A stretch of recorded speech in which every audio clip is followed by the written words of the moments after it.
الشيطان الرجيم بسم الله الرحمن الرحيم يا أيها الذين آمنوا اتقوا الله حق تقاته ولا تموتن إلا وأنتم مسلمون يا أيها الناس اتقوا ربكم الذي خلقكم من نفس واحدة وخلق منها زوجها وبث منهما رجالا كثيرا ونساء واتقوا الله الذي تساءلون به والأرحام إن الله كان عليكم رقيبا يا أيها الذين آمنوا اتقوا الله وقولوا قولا سديدا يصلح لكم أعمالكم ويغفر لكم ذنوبكم ومن يطع الله ورسوله فقد فاز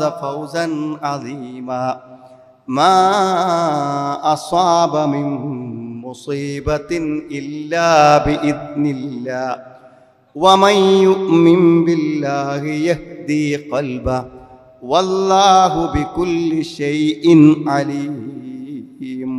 സ്നേഹമുള്ള സഹോദരി സഹോദരന്മാരെ, സത്യവിശ്വാസികളെ, സത്യവിശ്വാസിനികളെ, ജീവിതത്തിൻ്റെ എല്ലാ രംഗങ്ങളിലും അള്ളാഹുവിൻ്റെ കൽപ്പനകളും നിയമനിർദ്ദേശങ്ങളും പാലിച്ചുകൊണ്ട് ജീവിക്കണമെന്ന് എന്നെയും നിങ്ങളെയും ഞാൻ ഓർമ്മപ്പെടുത്തുകയാണ്. സഹോദരങ്ങളെ, മഴയുടെ ആരംഭം കുറിച്ച് കഴിഞ്ഞപ്പോൾ സ്വാഭാവികമായും ജോലി നഷ്ടപ്പെട്ടവരും മഴയുടെ സന്ദർഭത്തിൽ ജോലി ചെയ്യാൻ പറ്റാത്തവരും അതേപോലെ തന്നെ നമ്മുടെ കുട്ടികളെല്ലാം കോളേജുകളിലും സ്കൂളുകളിലും അഡ്മിഷൻ നേടുന്ന സമയത്തുള്ള സാമ്പത്തിക പ്രതിസന്ധികളും ഇങ്ങനെ വ്യത്യസ്തങ്ങളായ മനോവിഷമങ്ങൾ, അതിലുപരി അപകടങ്ങൾ, ആ അപകടങ്ങളെക്കുറിച്ചുള്ള വാർത്തകൾ, ഏകദേശം 3 ആളുകൾ ഒരു ദിനം മുങ്ങി മരിക്കുന്നുണ്ട് കേരളത്തിൽ എന്നാണ് പുതിയ കണക്കിൽ പത്രത്തിൽ കാണാൻ കഴിഞ്ഞിട്ടുള്ളത്. അപ്പോൾ ഈ വ്യത്യസ്തങ്ങളായ സംഭവങ്ങളിൽ ഏതെങ്കിലും സംഭവങ്ങളെല്ലാം നമ്മുടെ ജീവിതവുമായി ബന്ധപ്പെടാതിരിക്കില്ല. തീർച്ചയായും ഒരു വിശ്വാസി എന്ന നിലക്ക് പ്രതിസന്ധികളെയും പ്രയാസങ്ങളെയും നമ്മൾ എങ്ങനെ കാണണം എന്നതിനെക്കുറിച്ച് വിശ്വാസപരമായ ഒരു കാഴ്ചപ്പാട് ഏറ്റവും പ്രധാനപ്പെട്ട ഒരു കാര്യമാണ്. ചിലപ്പോഴെങ്കിലും നമ്മൾ അത്ഭുതത്തോടെ ചോദിക്കാറുണ്ട്, ഇങ്ങനെയൊക്കെ നിസ്കാരവും നോമ്പും തഹജ്ജുദും ഒക്കെ നിർവഹിക്കുന്ന ഒരാളായിട്ടും എന്തിപ്പോൾ അസുഖം വന്നപ്പോഴേക്കിന് എല്ലാ നിലക്കും ഇത്രമാത്രം അസ്വസ്ഥതയും ബേജാറും ഒക്കെ എന്താണ് ഇദ്ദേഹത്തിന് വന്നത് എന്നൊക്കെ നമ്മൾ പലപ്പോഴും പരസ്പരം ചോദിക്കാറുണ്ട്. യഥാർത്ഥത്തിൽ നമ്മുടെ മനസ്സിൻ്റെ ഉള്ളിൽ നട്ടു വളർത്തുന്ന ഒരു മരം, അതിനോടാണ് സൗഭാഗ്യത്തെ പണ്ഡിതന്മാർ ഒരു സൗഭാഗ്യ ജീവിതം, അള്ളാനെ കണ്ടുമുട്ടുന്നത് വരെ ദുനിയാവിൽ വലിയ പ്രതിസന്ധിയൊന്നുമില്ലാതെ മനസ്സമാധാനത്തോടെ ജീവിക്കുന്ന സൗഭാഗ്യ ജീവിതത്തെ ഒരു മരത്തോട് ഭമിച്ചു. ആ മരം, ആ സൗഭാഗ്യം മുളച്ചു പൊന്തുന്നത് ഹൃദയത്തിലാണ്, മനസ്സിലാണ്. അതിനെ വളർത്തുന്നതും പരിപോഷിപ്പിക്കുന്നതും ചികിത്സിക്കുന്നതും എല്ലാം ഈമാൻ കൊണ്ടാണെന്നാണ് പറയുന്നത്. ഈമാൻ ഉണ്ടോ, ആ ഈമാൻ കൊണ്ട് നമ്മുടെ ആ ഒരു മനസ്സമാധാനത്തെ, സൗഭാഗ്യ ജീവിതത്തെ നിലനിർത്തി കൊണ്ടുപോകാൻ പറ്റുമെന്നാണ്. ഈ ജുമായിൽ ഈ സംസാരം കേട്ടുകൊണ്ടിരിക്കെ തന്നെ നമ്മുടെ എല്ലാ ആലോചനകളെയും മറികടന്നുകൊണ്ട് ജീവിത പ്രതിസന്ധികൾ നമ്മുടെ മനസ്സിലേക്ക് ഓടി വരുമ്പോൾ അതിനെ തടുത്തു നിർത്തുവാനും അത് ജീവിതത്തെ പ്രതികൂലമായി ബാധിക്കാതിരിക്കുവാനും നമ്മുടെ ഉറക്കം നഷ്ടപ്പെടുത്താതിരിക്കാനും നമ്മുടെ രോഗങ്ങളെ അധികരിപ്പിക്കാതിരിക്കാനുമുള്ള ഒരു മാനസികാവസ്ഥയെ നിലനിർത്തിക്കൊണ്ടുപോകാൻ നമ്മുടെ വിശ്വാസം കൊണ്ട് പറ്റും എന്നാണ് വിശുദ്ധ ഖുർആൻ നമ്മളെ പഠിപ്പിക്കുന്നത്. വിശുദ്ധ ഖുർആനിൽ ഒട്ടനവധി വചനങ്ങൾ ഈ കാര്യം ഊന്നി പറയുന്നുണ്ട്. അല്ലദീന ആമനു വലം യൽബിസു ഈമാനഹും ബിളുൽമ ഉലൈക ലഹുമുൽ അംനു വഹും മുഹ്തദൂൻ. വിശ്വസിക്കുക, ആ വിശ്വാസത്തിൽ ശിർക്ക് കലരാതിരിക്കുക, അല്ലെങ്കിൽ പാപം കലരാതിരുന്നാൽ അവർ നിർഭയരാണ്. അപ്പോൾ വിശ്വസിക്കുന്ന ഒരുത്തൻ, വിശ്വാസിയായ ആൾ നിർഭയത്വത്തോടുകൂടി അദ്ദേഹത്തിന് ജീവിക്കാൻ പറ്റുന്നതാണ്. അല്ലദീന ആമനു വതത്മഇന്നു ഖുലൂബുഹും ബിദിക്രില്ലാ. വിശ്വസിച്ച ആളുകൾ, അവരുടെ ഹൃദയങ്ങൾ അല്ലാഹുവിൻ്റെ സ്മരണകളെ കൊണ്ട് സമാധാനം അടഞ്ഞ് മുന്നോട്ട് പോകുന്നതാണ്. മാ അസ്വാബ മിൻ മുസീബത്തിൻ ഇല്ലാ ബിഇദ്നില്ലാ. അല്ലാഹുവിൻ്റെ അനുവാദം കിട്ടാതെ ഒരു വിപത്തും നമ്മുടെ ജീവിതത്തിൽ വരികയില്ലെന്നാണ്. വമൻ യുമിൻ ബില്ലാ. ഇനി വല്ല വിപത്തുക്കളും ആർക്കെങ്കിലും വന്നാൽ അവൻ അല്ലാഹുവിൽ വിശ്വസിക്കുന്നുവെങ്കിൽ യഹ്ദി ഖൽബഹു, അവൻ അതുകൊണ്ട് അവൻ്റെ ഹൃദയം നേർമാർഗം പ്രാപിക്കുന്നാൽ ആ പ്രശ്നം അവൻ്റെ മനസ്സ് കൈകാര്യം ചെയ്ത് പരിഹരിക്കുന്നതാണ്. ഇനി ബുദ്ധിമുട്ട് അല്ല തന്നു എന്ന് വിചാരിക്കും, എങ്കിൽ അത് അവൻ്റെ മനസ്സിനെ അത് പരിഹരിക്കാൻ പറ്റും. നമ്മുടെ മനസ്സിൻ്റെ ചിന്തയും വിശ്വാസങ്ങളെയും കൊണ്ട് ആ പ്രതികൂലതയെ തരണം ചെയ്ത് മുന്നോട്ട് പോകാൻ നമുക്ക് പറ്റും എന്നാണ് ഈ ആയത്തിൻ്റെ ചുരുക്കം. എന്താണ് സുഹൃത്തുക്കളെ ഇതിൻ്റെ അടിസ്ഥാനം? അള്ളാഹുവിൽ പ്രതീക്ഷ വെച്ച് ജീവിക്കുന്നവനല്ലേ വിശ്വാസി എന്ന് പറഞ്ഞാൽ? നമ്മളെപ്പോഴും അള്ളാഹുവിൻ്റെ സ്നേഹത്തിന് വേണ്ടിയാണ് നമ്മളെല്ലാം ചെയ്തുകൊണ്ടിരിക്കുന്നത്. നിഷ്കളങ്കമായി അവൻ്റെ ഒരു പ്രീതി, അതല്ലേ എല്ലാ കർമ്മങ്ങളുടെയും സദഖകളുടെയും ആരാധന ലക്ഷ്യം. ആ സ്നേഹം അള്ളാഹു നമുക്ക് തരും, അല്ലെങ്കിൽ ആ സ്നേഹം നമുക്ക് അള്ളാഹുവോട് ഉണ്ടെങ്കിൽ, അത് നിലനിർത്താൻ പറ്റുന്നത് നമ്മൾ ചെയ്യുന്നുണ്ടെങ്കിൽ, അള്ളാഹുവിന് ഇഷ്ടമില്ലാത്ത നിഷിദ്ധ കാര്യങ്ങളിൽ നിന്ന് വിട്ടുനിന്ന് അള്ളാഹുവിന് പ്രിയപ്പെട്ട പ്രവർത്തനങ്ങളുമായി മുന്നോട്ട് പോകുന്നുണ്ടെങ്കിൽ, ഇൻകുന്തു തുഹിബ്ബൂനല്ലാഹ് ഫത്തബിഊനി യുഹ്ബിബുക്കുമുല്ലാഹ്, അള്ളാഹ് നിങ്ങൾ ഇഷ്ടപ്പെടും, നിങ്ങൾ ഇന്നെ പിൻപറ്റിക്കൊള്ളി, നല്ലത് ചെയ്തോളി. അള്ളാഹ് ഇഷ്ടപ്പെടുന്ന ഒരാളെ അള്ളാഹ് കൈവിടൂ. അപ്പൊ നമ്മൾ അള്ളാഹിന്റെ ഇഷ്ടം നേടാൻ ജീവിക്കുന്നവരാണെങ്കിൽ, നമ്മെ ഏറ്റവും സ്നേഹിക്കുന്ന അള്ളാഹു നമ്മുടെ കൂടെ, അവൻ എല്ലാ കാര്യത്തിലും ഇടപെട്ട് എന്നെ പരിഹരിച്ചു കൊണ്ടുപോകും എന്ന വിശ്വാസമാണ് ഒരു വിശ്വാസിക്ക് ഈ സമാധാനം നിലനിർത്തുവാൻ വേണ്ടി പ്രേരിക്കുന്നത്. പക്ഷെ പലപ്പോഴും നമുക്ക് സംഭവിക്കുന്ന ആ ഉറപ്പില്ലായ്മയാണ്. നബിൻ്റെ അടുക്കൽ ഒരാൾ വന്നിട്ട് പറഞ്ഞു, എൻ്റെ സുഹൃത്തിന് വയറിളക്കാണ്. അപ്പം എന്താണ്? നബി പറഞ്ഞു, തേൻ കൊടുക്കുക, ഇസ്കഹി, അവനെ തേന് കുടിപ്പിക്കണം. അപ്പം അദ്ദേഹം പറഞ്ഞു പോയി തേൻ കുടിച്ചു. പക്ഷെ പിന്നെ അദ്ദേഹം വന്നിട്ട് പറഞ്ഞു, അത് തേൻ കുടിച്ചിട്ടും അദ്ദേഹത്തിന് ശിഫയായിട്ടില്ല. അപ്പോൾ 3 പ്രാവശ്യം 3 വട്ടം നബി പറഞ്ഞു, നീ അവനെ തേൻ കുടിപ്പിക്കുകയെന്ന്. 4ാമത്തെ വട്ടം വന്നപ്പോൾ നബി പറഞ്ഞു, ഇസ്കിഹി അസല, അവനെ തേൻ കുടിപ്പിക്കുന്നു. അപ്പൊ അദ്ദേഹം പറഞ്ഞു, ലഖദ് സഖൈതുഹു ഫലം യസിദുഹു ഇല്ലാ ഇസ്തിത്ലാഖൻ, ഞാൻ കുടിപ്പിച്ചു, പക്ഷെ അദ്ദേഹത്തിന് ആ വയറിന്റെ അസുഖം കൂടുകയാണ് ചെയ്തത് എന്നാണ്. അപ്പൊ നബി സല്ലല്ലാഹു അലൈഹി വസല്ലം പറഞ്ഞു, സദഖല്ലാഹ് ഫീഹി ശിഫാഉൻ ലിന്നാസ്, ജനങ്ങൾക്ക് അതിൽ ഔഷധമുണ്ട് എന്ന് അള്ളാന്റെ ഖുർആനിൽ അള്ളാഹ് പറഞ്ഞിട്ടുണ്ടെങ്കിൽ അള്ളാഹ് പറഞ്ഞത് സത്യമാകാതിരിക്കില്ല. നിന്റെ സഹോദരന്റെ വയറിനാണ് പിഴച്ചത്, അള്ളാഹ് പറഞ്ഞത് അങ്ങനെ ആകുന്നാണ്. വീണ്ടും ആ ഉറപ്പ്, ഒരു സംശയം അള്ളാഹ് പറഞ്ഞ ഒരു ആയത്തിൽ ഒരു സംശയം ഉണ്ടാകരുതേ എന്ന് ഉണർത്തിച്ചപ്പോൾ അദ്ദേഹം ആ ഉറപ്പോടുകൂടെ ഒന്നുകൂടെ തേൻ കുടിച്ചു. അപ്പൊ എന്താ സംഭവിച്ചത്? അത് മാറിയെന്നാണ്. സുഹൃത്തുക്കളെ, വിശ്വാസം ഉണ്ടെന്ന് പറഞ്ഞാൽ പോലെ അത് ഉറപ്പുണ്ടെങ്കിലേ ഇതിന് ഫലം കിട്ടും. നമ്മൾ പ്രാർത്ഥിക്കാൻ പറയും, അസുഖമാണ്, ഒന്ന് പ്രാർത്ഥിക്കും, ഞാൻ പ്രാർത്ഥിക്കുന്നുണ്ട്. അതൊക്കെ എന്താ പറയുക, നമ്മൾ എത്ര ഉറപ്പോടുകൂടെ പ്രാർത്ഥിക്കുന്നു എന്നാണ്. ആധുനിക കാലഘട്ടത്തിലെ അറബി തഫ്സീർ എഴുതിയിട്ടുള്ളൊരു മഹാപണ്ഡിതൻ, ആ മഹാപണ്ഡിതൻ ഒരു കപ്പൽ യാത്ര നടത്തിക്കൊണ്ടിരിക്കുന്ന സമയത്ത് അവിടെ ആ കപ്പലിലുള്ള ആൾക്കാർക്ക് പാടെ കൂടി ജുമ നടത്തി. അപ്പോൾ ജുമ നടത്തിയപ്പോൾ അതിൽ അദ്ദേഹം ഒരു ചെറിയ ഹുതുബ അദ്ദേഹം നടത്തി. അപ്പോൾ എല്ലാ മതസ്ഥരും വ്യത്യസ്ത രാജ്യക്കാരും ഒക്കെ ഉണ്ട്. അപ്പോൾ യൂഗോസ്ലാവിയയിൽപ്പെട്ട ഒരു സ്ത്രീ ഈ ഹുതുബകൾ കേൾക്കുന്നുണ്ടായിരുന്നു. അപ്പോൾ ഈ ഹുതുബ കഴിഞ്ഞപ്പോൾ ആ സ്ത്രീ വന്നിട്ട് ഇദ്ദേഹത്തോട് പറഞ്ഞു, നിങ്ങളുടെ പ്രഭാഷണം ഞാൻ കേട്ടു, പക്ഷെ ഒരു വാക്ക് പോലും എനിക്ക് മനസ്സിലാവില്ല, കാരണം അത് മുഴുവൻ എനിക്കറിയാത്ത ഭാഷയാണ്. പക്ഷെ നിങ്ങൾ ആ ഹുതുബക്കിടയിൽ പറയുന്ന ചില വാചകങ്ങൾ എന്തോ എന്നെ വല്ലാതെ സ്വാധീനിക്കുന്നു. ഏതാണ് ആ വാചകങ്ങൾ? ഖുർആനിന്റെ അക്ഷരങ്ങൾ പോലും അറിയാത്തവരെ സ്വാധീനിക്കാൻ ഖുർആന് പറ്റുമെന്ന് ആ സംഭവത്തെ ചേർത്ത് അദ്ദേഹം കുറിച്ചു വെക്കുന്നുണ്ട്. സുഹൃത്തുക്കളെ, അത്രമാത്രം സ്വാധീനമുള്ള, അതായത് അക്ഷരങ്ങളുടെ അർത്ഥങ്ങൾ അറിയാതെ പോലും സ്വാധീനിക്കപ്പെടുന്ന ഒരു ഗ്രന്ഥമാകുമ്പോൾ അത് നമ്മൾ വിശ്വസിക്കണ്ടേ? ഈ പറഞ്ഞ നമ്മൾ സ്വീകരിക്കണ്ടേ? സംശയങ്ങളില്ലാതെ നമ്മൾ ഉൾക്കൊള്ളണ്ടേ? അങ്ങനെ ഉൾക്കൊണ്ടാൽ എങ്ങനെയാണ് നമുക്ക് അസ്വസ്ഥതകൾ ഉണ്ടാവുന്നത്? എങ്ങനെ നമ്മൾ സ്വീകരിക്കും? ആ ഉറപ്പാണ് വിശ്വാസത്തിന്റെ ഏറ്റവും പ്രധാനം.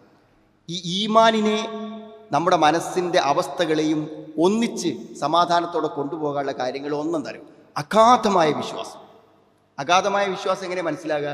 പ്രതിസന്ധി ഇങ്ങനെ മൂത്ത് വരും, രോഗം ഇങ്ങനെ കൂടി വരും. ആദ്യ ഘട്ടത്തിലേക്ക് നമ്മൾ പിടിച്ചു നിൽക്കും, അവസാന ഘട്ടത്തിൽ പിടുത്തം വിടും. ആ പിടുത്തം വിടുന്ന സമയത്ത് പിടിച്ചു നിൽക്കണമെങ്കിൽ എന്ത് വേണം? അപ്പോഴാ വിശ്വാസം പരീക്ഷിക്കപ്പെടും. അഗാധമായ വിശ്വാസമുണ്ടോ അപ്പം പിടിച്ചു നിൽക്കും അല്ലേ? ഓടിയപ്പോഴും രക്ഷപ്പെടാൻ വേണ്ടി ശ്രമിച്ചപ്പോഴൊന്നും മൂസാ നബി അലൈഹി സ്വലാം ക്ഷമ കൈവിട്ടില്ല. അവസാനം ഒന്നില്ലെങ്കിൽ മുങ്ങി മരിക്കുക, അല്ലെങ്കിൽ ഫിറഔൻ കൊന്നുകളയാ എന്ന ഘട്ടത്തിൽ കൈവിട്ടോ? ഇല്ല. ആ സമയത്തും അദ്ദേഹം കൈവിട്ടിട്ടില്ല. അതെന്തുകൊണ്ടാ? വിശ്വാസം അത്രയും ശക്തമായതുകൊണ്ടാണ് അവസാനം കൈവിടുക. അവസാന നിമിഷവും കൈവിടാതെ നിലനിൽക്കുക. രോഗം അതിൻ്റെ എല്ലാ പരിധികൾ വിടുമ്പോഴും, കടം അതിൻ്റെ എല്ലാ പരിധികൾ വിട്ടു പോകുമ്പോഴും കുടുംബ പ്രശ്നങ്ങൾ അതിൻ്റെ എല്ലാ പരിധികൾ വിട്ടുപോകുമ്പോഴും അവസാന നിമിഷവും പിടിച്ചു നിൽക്കുക. അതാണ് അൽ ഈമാനുൽ അമീൻ, അഗാധമായ ഈമാൻ. അതുകൊണ്ട് അത്തരം സന്ദർഭങ്ങളിൽ പ്രവാചകന്മാർ പിടിച്ചെന്ന് അതുകൊണ്ടാണ്. ഇബ്രാഹിം നബി ഇസ്ലാമിനെ തീ കിട്ടപ്പോൾ പതറിയില്ലല്ലോ, അവസാന നിമിഷം പതറിയില്ല. തീക്കൂടാരങ്ങൾ ഉണ്ടാക്കി തീ കത്തിച്ചു, അപ്പോഴൊക്കെ ക്ഷമിച്ചു നിന്നു. അവസാനം തീ കിട്ടപ്പോൾ ക്ഷമിച്ചില്ലേ, അപ്പോഴും അതേ ക്ഷമ കൈക്കൊണ്ടു. അവസാന നിമിഷവും പിടിച്ചു നിൽക്കാൻ ആ വിശ്വാസം കൊണ്ട് മാത്രമേ പറ്റൂ. രണ്ടാമത്തെ എന്താണ് ഈമാൻ, എങ്ങനെ നമ്മുടെ മനസ്സിന്റെ സന്തുലിതാവസ്ഥ നിലനിർത്തുന്ന ഞാൻ പറഞ്ഞു. രണ്ടാമത്തെ തവക്കുലാണ്. തവക്കുൽ നമ്മൾ പലപ്പോഴും കേട്ടിട്ടുണ്ടായിരിക്കും. എന്താണ് സുഹൃത്തുക്കളെ തവക്കുൽ എന്ന് പറയുമ്പോൾ നമ്മൾ മനസ്സിലാക്കേണ്ട കാര്യം? തവക്കുൽ എന്ന് പറഞ്ഞാൽ എല്ലാ സന്ദർഭത്തിലും എന്നെ അള്ളാഹു കാത്തുകൊള്ളും. അപ്പൊ എനിക്ക് ഞാനല്ലാത്ത ഒരു കാവലുണ്ട് എൻ്റെ കൂടെ. എൻ്റെ എല്ലാ കഴിവുകൾക്കും അപ്പുറത്ത് എന്നെ സഹായിക്കാൻ എൻ്റെ അള്ളാഹു കാരുണ്യത്തോടെ എൻ്റെ ഒപ്പം. അതാണ് ആ വിശ്വാസം തവക്കുൽ.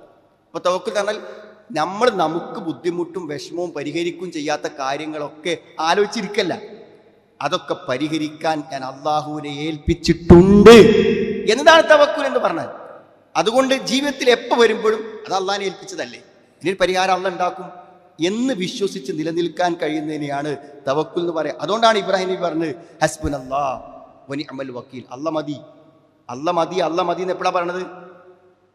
മരണം മുന്നിൽ കാണുമ്പോഴും അല്ല മതി എന്ന് പറഞ്ഞു നിൽക്കുന്ന, ഇതുവരെ അല്ല മതി എന്ന് തന്നെ വിചാരിച്ച് ആ അള്ളാഹു മതി എന്ന അവസാന വാക്കിലും പറയാൻ കഴിയുക എന്നുള്ളതാണ്. മറ്റൊന്ന് സുഹൃത്തുക്കളെ ചെയ്യേണ്ട കാര്യം, ഇമാം നാസിർ സാദി റഹ്മത്തുള്ള രാപ്പകലുകളുടെ മാറ്റങ്ങൾ വിശദീകരിക്കുന്ന സമയത്ത് സൂറത്തുൽ ഫുർഖാന്റെ അവസാനത്തിൽ അദ്ദേഹം പറയുന്നുണ്ട്, ഈ രാവും പകലും മാറി വരുന്ന സമയത്ത് മനുഷ്യന്റെ മാനസികാവസ്ഥകളും മാറുന്ന. ഇതിൽ പകല് കിട്ടുന്ന ആ വെളിച്ചവും പ്രകാശമൊക്കെ ഉണ്ടാകുമ്പോൾ കിട്ടുന്ന ഒരു മനസ്സ് ചിലപ്പോൾ രാത്രിയിൽ ഒരു ഭീതിയും ഒരു പേടിയൊക്കെ നമ്മളറിയാതെ നമ്മളെ മനസ്സിലേക്ക് കടന്നു വരും. ഈ മാറ്റങ്ങളെ തരണം ചെയ്യാൻ അള്ളാഹു വെച്ചതാണ് ഈ രാവിലെയും വൈകുന്നേരമുള്ള ദിക്റുകൾ. അതൊക്കെ ഒഴിവുള്ളവർ ചെല്ലട്ടെ, സൗകര്യമുള്ളവർ ചെല്ലട്ടെ, കാണാതെ പഠിച്ചവർ ചെല്ലട്ടെ എന്ന് വിചാരിച്ച് നമുക്കതിൻ്റെ ഗുണം കിട്ടില്ല സുഹൃത്തുക്കളെ. നമ്മുടെ കട്ടിലിൻ്റെ അപ്പുറത്ത് കിടന്ന് ഭാര്യ ചെല്ലുമ്പോൾ അവൾക്കതിൻ്റെ ഗുണം കിട്ടും.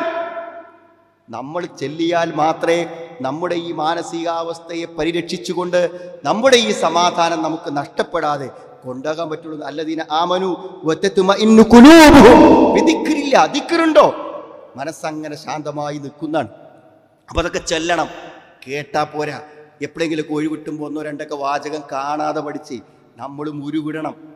സന്ധ്യ മയങ്ങാൻ തുടങ്ങുമ്പോൾ, പ്രഭാതം കഴിഞ്ഞ് സുബഹി കഴിഞ്ഞ് കുറച്ച് സമയം, അത് നബി സ്വല്ലല്ലാഹു അലൈഹി വസല്ലം പറഞ്ഞു, അദ്കാർ സ്വബാഹുൽ മസാ ഉണ്ട്, ചില പ്രത്യേക ദിക്റുകൾ നമുക്ക് പഠിപ്പിച്ചിട്ടുണ്ട്. ദുആഉൽ ഹംബ് വൽ കർബ് ഉണ്ട്, വിഷമങ്ങൾ വരുമ്പോൾ പ്രാർത്ഥിക്കാൻ പറഞ്ഞ പ്രാർത്ഥന ഉണ്ട്. ഇതൊക്കെ എന്താ, ഇത് ബാലൻസ് ചെയ്ത് പോകാനാണ്. നമ്മളെ മനസ്സ് തളരാതെ നമുക്ക് നിലനിന്ന് പോകാൻ വേണ്ടിയിട്ടാണ് ഇതൊക്കെ പഠിപ്പിച്ചത്. ഖൗലു അല്ലാഹു അല്ലാഹു റബ്ബി വല ഉശ്രികു ബിഹി ഷൈഅ, വിഷമഘട്ടത്തിൽ പ്രാർത്ഥിക്കാൻ വേണ്ടി. ഇതൊക്കെ എന്തിനാ പഠിപ്പിച്ചത്? നമ്മുടെ ഈമാൻ ശരിയായി നമ്മളിൽ പ്രവർത്തിക്കുന്നുണ്ടെങ്കിൽ നമ്മളിത് ചെയ്യണം. മൂന്നാമത്തെ കാര്യമാണ്. അപ്പോൾ ആ ദിക്റുകൾ ചൊല്ലുന്നുണ്ടോ ഈ പ്രത്യേക സാഹചര്യത്തിലും സമയത്തിലും? ഇതൊക്കെ നമ്മൾ എന്ത് ചെയ്യണം? കേൾക്കണം എന്നാണ്. ഈ നമ്മൾ ഉപയോഗിക്കുന്ന ഈ ഫോണുകളും അതിൽ വരുന്ന വാർത്തകളും ഒക്കെ നമ്മുടെ മാനസിക നിലകളെ വ്യത്യാസപ്പെടുത്തുന്നുണ്ട്. അപ്പോൾ അതൊക്കെ സന്തുലിതമായി നിൽക്കണമെങ്കിൽ നമ്മളിതൊക്കെ ഇങ്ങനെ ചെല്ലും പറയും വേണം, അപ്പോഴേ അത് ഉണ്ടാവുള്ളൂ.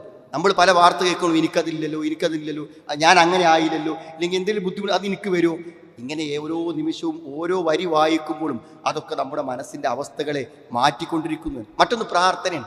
പ്രാർത്ഥന എന്ന് പറയുമ്പോൾ എല്ലാവരും പറയും ഞാൻ പ്രാർത്ഥിക്കുന്നില്ല. പ്രാർത്ഥിക്കലിൽ വെച്ചാൽ നമ്മൾ എപ്പോഴാണ് പ്രാർത്ഥിക്കല് സുഹൃത്തുക്കളെ? നമുക്ക് എന്തെങ്കിലും ഇടങ്ങേറ് വരുമ്പോൾ നമ്മൾ പ്രാർത്ഥിക്കണം. ഇടങ്ങേറ് വരുമ്പോൾ പ്രാർത്ഥിക്കേണ്ടതല്ലേ പ്രാർത്ഥിക്കണം, പക്ഷെ ഇടങ്ങേറ് വരുമ്പോൾ മാത്രമല്ല പ്രാർത്ഥിക്കണം. ഇപ്പം ആരോഗ്യത്തിന് പ്രശ്നമില്ലല്ലോ, ഇപ്പം നമ്മൾ അതാണ് പണം തരും. അല്ലാഹുമ്മ അസ്അലുക്കൽ മുആഫാത ഫിദ്ദുനിയ വൽ ആഖിറ, പടച്ചോനെ ഇഹലോകത്ത് എനിക്ക് ആഫിയത്ത് തരണേ. അത് ഐസിയുയിൽ മറന്നു കിടക്കുമ്പോഴല്ല, ആരോഗ്യമുള്ള സമയത്ത് അല്ലാഹുവിനോട് ചോദിക്കണം, പടച്ചോനെ ഈ ആരോഗ്യം നഷ്ടപ്പെടും. അതാ പ്രാർത്ഥന. റഹായിൽ ഐശ്വര്യ സന്ദർഭത്തിൽ പ്രാർത്ഥിക്കണം. പ്രാർത്ഥന നമുക്കൊക്കെ ശീലമുണ്ടെങ്കിലും പ്രയാസം വരുമ്പോൾ നമ്മൾ പറയും ഒന്ന് പ്രാർത്ഥിക്കണേ എന്ന് പറയും. സുഹൃത്തുക്കളെ, ഇപ്പം നമുക്ക് സാമ്പത്തിക പ്രശ്നമില്ലല്ലോ, ഉണ്ടാക്കരുത് എന്ന് അല്ലാഹുവോട് പറയണം. നമ്മൾ ഇപ്പം നമുക്ക് ആരോഗ്യ പ്രശ്നമില്ലല്ലോ, ആരോഗ്യത്തിന് പ്രശ്നം വരരുത് എന്ന് മൻ സറഹു അൻ യുസ്തജാബ ലഹു ഇൻദൽ കർബി വശദായിദ് ഫൽയുക്തിരി ദുആഅ ഫിർ റഹാ. അല്ലാഹുവിന്റെ റസൂൽ പറഞ്ഞതാണ് മൻ സറഹു അൻ യുസ്തജാബ ലഹു. അള്ളാഹിനോട് ചോദിച്ചതൊക്കെ കിട്ടണമെന്നേ ആർക്കെങ്കിലും അതിലാരെങ്കിലും സന്തോഷം കാണുന്നുണ്ടെങ്കിൽ നമ്മൾ പ്രാർത്ഥിക്കുക, അതൊക്കെ പടച്ചോൻ തരിക.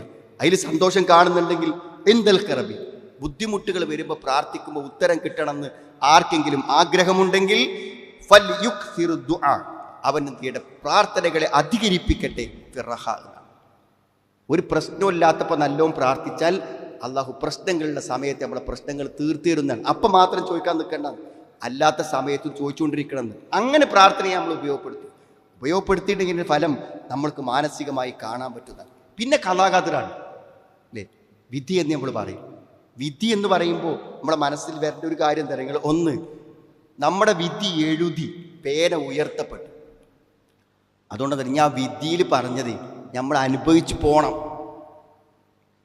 അപ്പം എന്തെങ്കിലുമൊക്കെ കാര്യമായത് വന്നാൽ ഇത് അല്ല എനിക്ക് എഴുതിയത് എനിക്ക് തന്നു എന്നാണ്.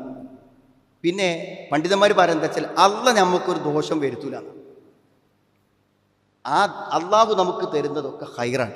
പക്ഷെ ദോഷകരമായി തോന്നുന്നത് എന്തുകൊണ്ടാ വെച്ചാൽ ആപേക്ഷികമായി നമ്മൾ ചിന്തിക്കുമ്പോൾ നമുക്കത് ദോഷമായി തോന്നും. പക്ഷെ അള്ളാഹു നമുക്ക്, അപ്പോൾ എന്ത് ബുദ്ധിമുട്ട് വന്നാലും ഇത് ഒന്ന് അല്ല ഇത് രേഖപ്പെടുത്തി. രണ്ടാമത്തെ ചിന്ത എന്താണ്, ഇതിനൊരു ഗുണം അല്ല കണ്ടിട്ടുണ്ട്, എനിക്ക് മനസ്സിലാവാഞ്ഞിട്ടാണ്. എന്തോ ഒരു ഗുണം ഇതുകൊണ്ട് അല്ല എന്നിൽ വിചാരിച്ചിട്ടുണ്ട്. മഹാന്മാരായ പണ്ഡിതന്മാരത് വിശദീകരിച്ചിട്ടുണ്ട്. പിന്നെ എന്താണ് ഇങ്ങനത്തെ കാര്യങ്ങൾ വരുമ്പോൾ ഉണ്ടാവുന്ന ഒരു പ്രശ്നം എന്നാണ്. ഒരു അഖീദയുടെ കാര്യങ്ങൾ വിശദീകരിക്കുന്ന ഒരു മഹാപണ്ഡിതൻ പറഞ്ഞു, നിങ്ങൾക്കിതിൽ വിഷമങ്ങൾ വരുമ്പോഴേ നിങ്ങൾക്ക് അള്ളാനെ ഓർമ്മ ഉണ്ടാവും. അപ്പം അള്ളാനെ ഓർക്കാതെ ജീവിക്കുന്ന ഒരുത്തന് അല്ല ചെറിയൊരു ഷോക്ക് കൊടുത്താൽ അവനൊന്നും കൂടി ഭക്തിയോടുകൂടെ ജീവിക്കും. രണ്ടാമത്തൊരു കാര്യം എന്താണ്, സുഭിക്ഷതകളും സന്തോഷങ്ങളും വരുമ്പോൾ നമ്മൾ അള്ളാഹുവിനെ എന്ത് ചെയ്യും, പലപ്പോഴും മറന്നു പോവുകയും ചെയ്യുന്നതാണ്. അപ്പോൾ ഇതൊക്കെ നമ്മൾ ഈ കഥാകഥനെ കുറിച്ചുള്ള ബോധം നമുക്കുണ്ടാകുമ്പോൾ നമ്മുടെ മനസ്സ് പതറാതെ നിലനിർത്തി കൊണ്ടുപോകാൻ നമുക്ക് എല്ലാവർക്കും സാധിക്കുമെന്നതാണ്. മറ്റൊന്ന് ക്ഷമയാണ്. ക്ഷമ എന്ന് പറഞ്ഞാൽ വന്ന കാര്യത്തിൽ ബേജാറാകാതിരിക്കുന്നത് മാത്രമല്ല, ക്ഷമിക്കുന്നവൻ്റെ പ്രശ്നം അള്ളാഹു പരിഹരിക്കും. അപ്പോൾ ക്ഷമിച്ചോ ഇല്ലേ നോക്കുന്ന പറയണം. അതൊരു അസുഖം തന്നു, നമ്മൾ ക്ഷമിച്ചോ അല്ലത് മാറ്റും.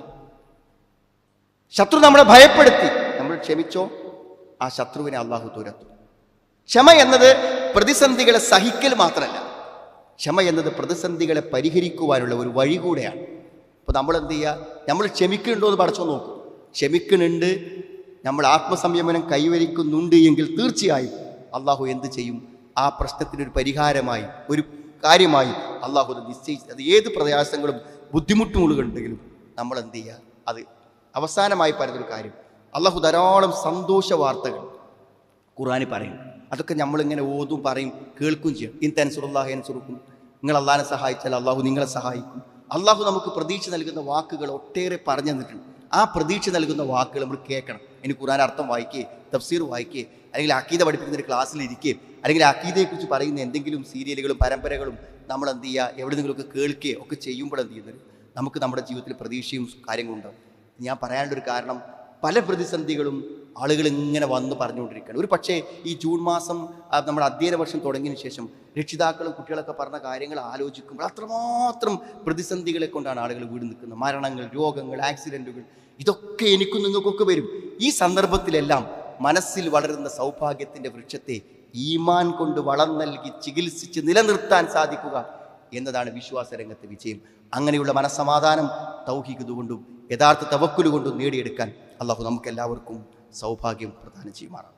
അൽഹംദുലില്ലാഹ് ഹംദൻ കസീറൻ ത്വയ്യിബൻ മുബാറകൻ ഫീ. അല്ലാഹുമ്മ സ്വല്ലി അലാ മുഹമ്മദ് വഅലാ ആലിഹി വസ്വഹാബിഹി അജ്മഈൻ. അമ്മാ ബഅദ്. ഒരിക്കൽ കൂടെ അള്ളാഹുവിനെ സൂക്ഷിച്ച് ജീവിക്കണമെന്ന് എന്നെയും നിങ്ങളെയും ഞാൻ ഓർമ്മപ്പെടുത്തുന്നു. സഹോദരങ്ങളെ, ഹിജ്റ വർഷത്തിൻ്റെ സമാരംഭമാണ് വരാൻ പോകുന്നത്. നമുക്കെല്ലാവർക്കും മുഹറം മാസം ആണ് സമാഗതമാകുന്ന മാസം. മുഹറം മാസമാണ്. ഈ മുഹറം മാസത്തെക്കുറിച്ച് പറയുമ്പോൾ ഒന്ന് ഷഹ്റുല്ല, അള്ളാഹുവിൻ്റെ മാസം എന്ന് അള്ളാഹു വിളിച്ചതാണ്. ആ മാസത്തിലേക്ക് പ്രവേശിക്കുമ്പോൾ അതിൻ്റെ ഒരു ജാഗ്രത നമുക്ക് വേണം. മാത്രമല്ല ഷഹ്റുൻ മുബാറക്, അത് പരിശുദ്ധമായൊരു മാസമാണ്. അപ്പോൾ ഒരു പുതിയ മാസം ആരംഭിക്കുക അല്ലെങ്കിൽ പുതിയ വർഷം ആരംഭിക്കുക എന്ന് പറയുമ്പോൾ നമ്മളൊക്കെ ഒരു നിരീക്ഷണം നടത്തണ്ടേ സുഹൃത്തുക്കളെ? നമ്മളെക്കാളും പ്രായം കുറഞ്ഞ ആൾക്കാരും നമ്മളെ കൂടെ ജീവിക്കുന്ന പല ആൾക്കാരും മരിച്ചു പോയതുകൊണ്ട് അള്ളാഹു അടുത്തൊരു വർഷം കൂടെ നമുക്ക് തരുമോ? ഏതായാലും അതിലേക്ക് കാല് കുത്തി ഈ കൊല്ലം എനിക്ക് കിട്ടുകയാണെങ്കിൽ അത് കഴിഞ്ഞു പോയൊരു വർഷത്തെ പോലെ ആകരുതേ എന്നുള്ളൊരു തീരുമാനം, അതൊരു പുതിയ മാസത്തിൽ നമ്മൾ ഉണ്ടാക്കേണ്ട കാര്യം. ഈ പരിശുദ്ധ മാസം മുഹറം എന്ന് പറഞ്ഞാൽ തന്നെ അതിൻ്റെ അർത്ഥം അതാണ്. ചില കാര്യങ്ങൾ ഈ മാസത്തിൽ നിഷിദ്ധമാക്കപ്പെട്ടു, അത് ചെയ്യാതെ അതിൻ്റെ പരിശുദ്ധി കാത്തു സൂക്ഷിക്കണം. യുദ്ധം പറ്റാത്ത മാസം. യുദ്ധം പറ്റാത്ത മാസം മാത്രമല്ല, ആ ആയത്ത് അള്ളാഹു ഇന്ന ഇദ്ദത്തെ ശുഹൂരി ഇന്ദല്ലാഹി ഇത്നാ അശ്റ ശഹ്റൻ ഫീ കിതാബില്ലാ, ഈ 12 മാസമാണെന്ന് പറയുന്ന ആയത്തിൽ അള്ളാഹു പറയുന്നുണ്ട് അർബഅത്തുൻ ഹുറും, 4 എണ്ണം പരിശുദ്ധ മാസമാണ്. ആ പരിശുദ്ധ മാസത്തിൽ ഞാൻ നിങ്ങൾ എന്താ ചെയ്യേണ്ടത്? അള്ളാഹു സൂറത്ത് തൗബയിൽ 36-ാമത്തെ ആയത്ത് പറയുന്നുണ്ട്. എന്താ പറയണത്? ഫലാ തദ്ലിമൂ ഫീഹിന്ന അൻഫുസകും, നിങ്ങൾ ദ്രോഹങ്ങൾ ചെയ്യരുത് നിങ്ങളോട് എന്ന് പറഞ്ഞാൽ തെറ്റ് ചെയ്യാൻ പറ്റും. പണ്ഡിതന്മാർ പറയുന്നത് വെച്ചാൽ അള്ളാഹു പള്ളികൾക്ക് മറ്റു പ്രദേശങ്ങളെക്കാളും പത്ത് നൽകി, ചില മാസങ്ങൾക്ക് നൽകി. അതേപോലെ അള്ളാഹു പരിശുദ്ധീകരിക്കുന്നതാണ് ഈ മാസത്തിൽ ചെയ്യുന്ന തെറ്റുകൾക്ക് മറ്റു മാസങ്ങളെക്കാളും കുറ്റം കൂടുമെന്നാണ് പറയുന്നത്. ഈ മാസങ്ങളിൽ സാധാരണ നമ്മൾ ചെയ്യുന്ന തെറ്റുകൾക്ക് ഭയങ്കര ഗൗരവമുണ്ട്. അത് ഈ മാസത്തിലാകുമ്പോൾ അതിന് പ്രത്യേകമായും അതിന് ചില കുറ്റങ്ങൾ നമുക്ക് വർദ്ധിക്കുമെന്നാണ്. നമുക്ക് പല പ്രതിഫലങ്ങളും കിട്ടുന്നത് പോലെ തന്നെ ഉള്ളൊരു സംഗതിയാണ്. പിന്നെ അതുകൊണ്ട് നമ്മൾ നോമ്പ് അധികരിപ്പിക്കാം. അതേപോലെ തന്നെ ഈ മുഹറം 9, 10 നോമ്പുകൾ പ്രത്യേകമായി നോൽക്കാൻ ശ്രമിക്കാം. അതിനൊക്കെ പ്രത്യേകമായ പ്രതിഫലമുണ്ട്. പിന്നെ മുഹറം എന്ന് പറയുമ്പോൾ ഇതൊന്നല്ല നമ്മൾ ആൾക്കാർക്ക് ഓർമ്മ വരിക. നമ്മളാൾക്കാർക്ക് എന്താ ഓർമ്മ വരിക? നിങ്ങൾ അത് നഹ്സിൻ്റെ മാസമാണ്, അന്ന് വിവാഹം നടത്താൻ പറ്റൂല, വിവാഹം അന്വേഷിക്കാൻ പറ്റൂല എന്നാ പറയാം. എന്തുമാത്രം അപകടകരമായിട്ടുള്ളൊരു വാദമാണെന്ന് പറയുമ്പോൾ, ഒന്ന്, ഒരു കാര്യം പറ്റൂല എന്ന്, എല്ലാം അനുവദനീയമാണെന്നാണ് ഇസ്ലാം. പറ്റൂല എന്ന് പറഞ്ഞതേ ഒഴിവാക്കേണ്ടതുള്ളൂ. എന്താണോ അങ്ങനെ പറ്റൂല പറഞ്ഞു, ഈ മാസത്തിൽ അങ്ങനെ ചെയ്യരുത് എന്നുള്ള ഒരു കൽപ്പന ഖുർആനിലോ ഹദീസിലുണ്ടോ? ഇല്ല. അതുകൊണ്ട് ഒരിക്കലും നമ്മൾ മറ്റുള്ളവരിൽ നിന്ന് അനുകരിച്ച് അങ്ങനെ ഒരു കാര്യം, നഹ്സാണ് സംഭവമല്ല നമ്മളെ സംബന്ധിച്ചിടത്തോളം. ഏതെങ്കിലും ദിവസത്തിനോ സമയത്തിനോ കാലത്തിനോ അങ്ങനെ ഒന്നുമില്ല. മാത്രമല്ല എല്ലാ പണ്ഡിതന്മാരും ഇജ്മാഅായി അംഗീകരിച്ചൊരു കാര്യമാണ് ഈ മാസത്തിൽ ഇങ്ങനത്തെ കാര്യങ്ങൾ ചെയ്യുന്നതിന് ഒരു കുഴപ്പമില്ല എന്ന് പറഞ്ഞു. പിന്നെ മാത്രമല്ല അള്ളാഹു ഒരു പരിശുദ്ധ മാസം എന്ന് പറയുമ്പോൾ നമ്മളതിന് കുറച്ച് മഹത്വം കൽപ്പിക്കുന്നതിന് പകരം അത് കുറച്ച് ദോഷങ്ങളും ബുദ്ധിമുട്ടുള്ളതെന്ന് പറയുമ്പോൾ അള്ളാഹുവിൻ്റെ പ്രയോഗത്തിനും അള്ളാഹു പറഞ്ഞ കാര്യത്തിനും നേരെ എതിരാണ്.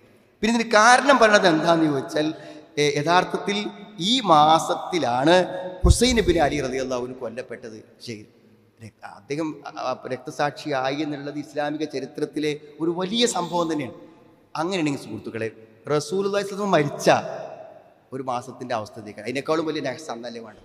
മഹാനായ റസൂൽ കരീം സ്വല്ലല്ലാഹു അലൈഹി വസല്ലം വിടവാങ്ങിയ ആ വർഷത്തിനേക്കാളും വലിയൊരു ദുരന്തം മുസ്ലിങ്ങൾക്ക് വേറുണ്ടോ? എന്നാൽ അന്നല്ലേ ഏറ്റവും വലിയ നഹ്സ് പ്രഖ്യാപിക്കേണ്ടത്.